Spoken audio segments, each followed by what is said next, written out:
A comer tacacos, pero también a tener muchísimo cuidado porque hay dos órganos que digamos se pueden conectar. Y esto realmente es curioso, pero también puede ser muy peligroso. Riñones y corazón. Por eso el doctor Fabio Hernández está con nosotros para ver cómo poder prevenir que esto se conjugue de manera peligrosa.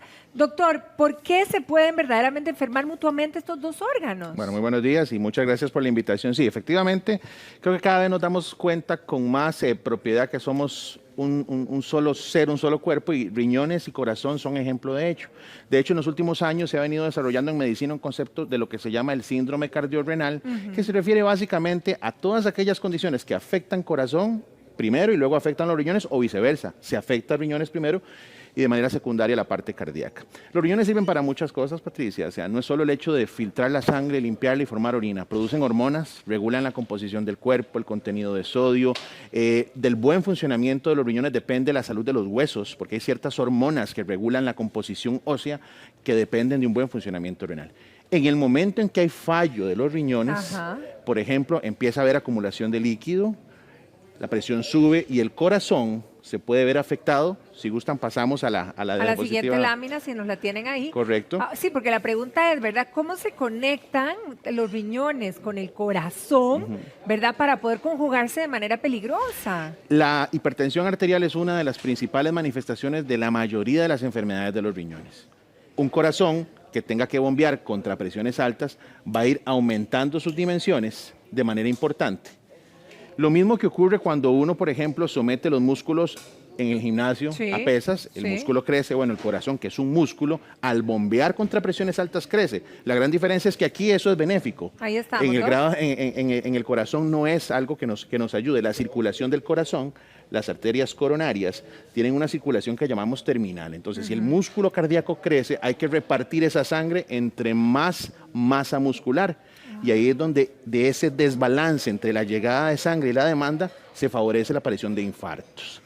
Hay que tomar en cuenta también que las alteraciones, por ejemplo, secundarias al problema renal, en las que el calcio baja y el fósforo sube, van endureciendo las arterias y van haciendo que con más facilidad se formen ciertas placas que van obstruyendo la circulación, y eso puede ocurrir tanto a nivel de las arterias coronarias como en el resto de la circulación.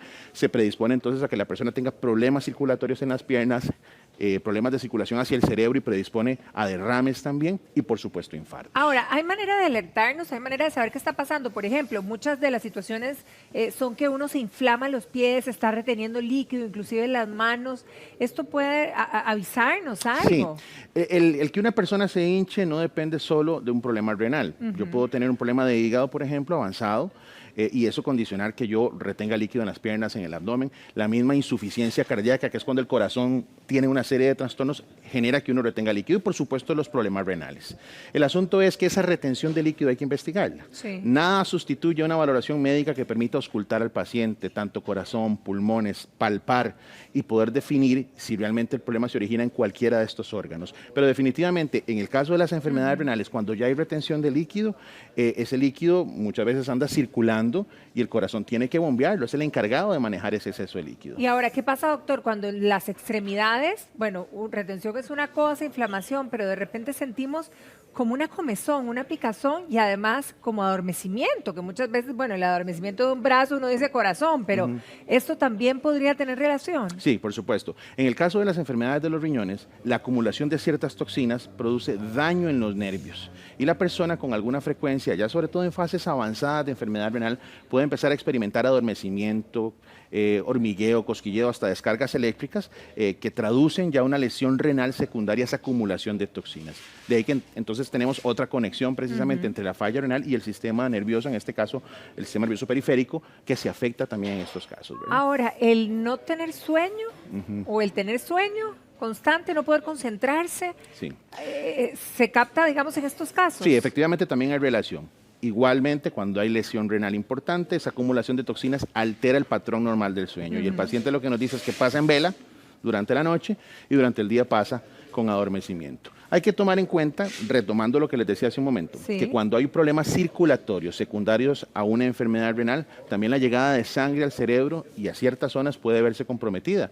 Y eso hace que la persona ande un poco más lenta, que en medicina le llamamos que ande bradisíquico, lento, piensa despacio, contesta despacio, habla despacio. Nos aletargamos. Exactamente, ni se diga si hay ya un problema más serio en el que se obstruye la circulación y viene lo que llamamos un derrame. Ahora, doctor, si tenemos falla en los riñones, ¿esto es automático y asegurado que vamos a tener falla en el corazón o no en todos los casos? No, no en todos los casos, pero en la gran mayoría de pacientes, nosotros desde el punto de vista médico consideramos que la persona con enfermedad renal avanzada es cardiópata o padece del corazón hasta que se demuestre lo contrario. Y ahí es donde vienen una serie de estudios que es importante hacer precisamente para tener la foto completa y saber en qué estado está ese paciente, si es solo en este momento afectándose predominantemente los riñones o ya hay consecuencias a nivel cardiovascular. Ahora, doctor, ¿hay alguna manera de prevenir esto? Es decir, hay pruebas, me tengo que hacer exámenes, esto avisa, no avisa, hablamos de algunos síntomas, pero ¿cuál debería ser el procedimiento si verdaderamente quiero mantenerme sano, verdad? Por lo general,